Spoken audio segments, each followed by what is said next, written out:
అది మీకు అలవాటు మీకు అలవాటు కాబట్టి మీరు అట్లా మాట్లాడుతున్నారు. మీకు మాట్లాడిన సార్ కాకపోయినప్పుడు వ్యక్తిగత విమర్శలు చేస్తారు. సబ్జెక్ట్ అయినప్పుడు ఏమంటారో ఏదో ఒకటి మాట్లాడాలని మాట్లాడతారు. మాట్లాడి రెచ్చగొట్టేసి అన్న తర్వాత బయటకు పోతారు. సరే ఓకే, మోహన్ రెడ్డి గారు అలాంటివి ఎవరిని కించపరుస్తూ మాట్లాడద్దు. నేను మాట్లాడింది ఒక్కసారి చూపించండి. నేను మాట్లాడింటే ఇప్పుడే సారి చెప్తా. ఓకే ఓకే సరే సరే అన్న ఉండండి, వెయిట్ చేయండి ఆయన మీరు చెప్పారు కదా చూసుకోమని, దాని గురించి ఆర్గ్యుమెంట్ ఆయన సారీ చెప్తాను అంటున్నారు కదా. ఒకవేళ అన్నాను అంటే నేను సారీ చెప్పడానికి సిద్ధం అంటున్నారు. మాట్లాడుకొని మీరు వాడన్నారంటే ఇప్పుడు ఇన్నిసార్లు నేను అనలేదు అంటే మీరు అంటున్నారంటే సరే సరే ఓకే, మీరు తర్వాత ఒకసారి చూడండి, నేను కూడా చెక్ చేస్తాను.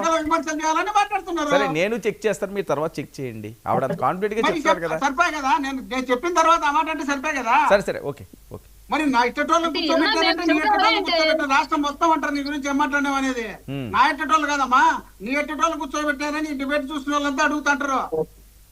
నేను మాట్లాడేది ఇప్పుడు కూడా నేను అన్నదా మీరు డిపెండ్ అయ్యి ఉంటా, మీరు డిపెండ్ అవ్వట్లేదు కానీ నేను ఏం మాట్లాడి దానికి స్టిక్ అయి ఉంటాను. నేను డిబేట్ ఎన్ని సంవత్సరాలు మీరు ఇప్పుడు మాట్లాడే మాట ఇప్పుడే మాట తప్పుతున్నారుగా. నేను ఇప్పుడే అడుగుతున్నా దాన్ని రిపీట్ చేయమని. వాడు అనే అలవాటు నా జీవితంలో లేదు. మీరు ఏదో కల్పించి ఏదో చెప్పి నన్ను అంటే నేను నమ్మాలా వినాలా? నాకేం ఇదేనా అనింటే నేను అనింటే అన్యాను మీరు అన్నారు, నేను అన్నాను. నేను అన్నది చూసుకొని ఒక సెల్ఫీ వీడియో పెట్టండి సార్ క్షమించమని. ఏది చూపిస్తూ నువ్వు లేదంటే మీరు పెట్టాలా, అక్కడ లేదంటే మీరు పెట్టాలి. క్షమించమని నేను కాదు పెట్టాల్సింది, మీరు పెట్టాలి. మీరు పెట్టిన తర్వాత మీరు అది చూడండి, ఉంటే నేను పెట్టాలి, లేకపోతే మీరు పెట్టండి. మీరు పెట్టేదానికి వర్మ గారు కమిటీ కమని చెప్పమనండి. జగన్మోహన్ రెడ్డి దోపిడీ చేసినారంట, జగన్మోహన్ రెడ్డి అన్యాయం చేసినారంట, జగన్మోహన్ రెడ్డి రక్తం అంట, జగన్మోహన్ రెడ్డి చేసినటువన్నీ తప్పుడే అంట, వీళ్ళు చేసినటువన్నీ మంచి అంట. వీళ్ళు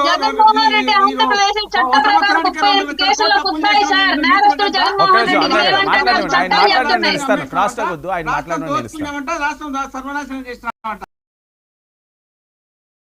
మీ ఇష్టం వచ్చినట్టు మీరు దోచుకుంటున్నారు. ముగ్గురు మూడు పక్కల పడి ఎవరికి బుద్ధి పుట్టిన వాళ్ళు దోచుకొని కూడా ఎక్కడ జైల్లో పెట్టించి కేసులు పెట్టించి ఇబ్బందులు పెట్టించి మీ ఇష్టం వచ్చినట్టు వాడుకుంటా మీరు మమ్మల్ని తప్పులు పడతారా? మా సోషల్ మీడియా మాది లేకుండా చేయాలని మీరు కంకణం కట్టుకొని ఎప్పుడు 2014 ముందు పెట్టినటువంటి ఇప్పుడు తీసుకొచ్చి వాళ్ళు జైల్లో పెట్టించి జైలు స్టేషన్ చుట్టూ తిప్పుతారు. ఇప్పుడు ఆయన ఇంతకుముందు అసెంబ్లీలో చంద్రబాబు నాయుడు గారు తిట్టారన్నారు.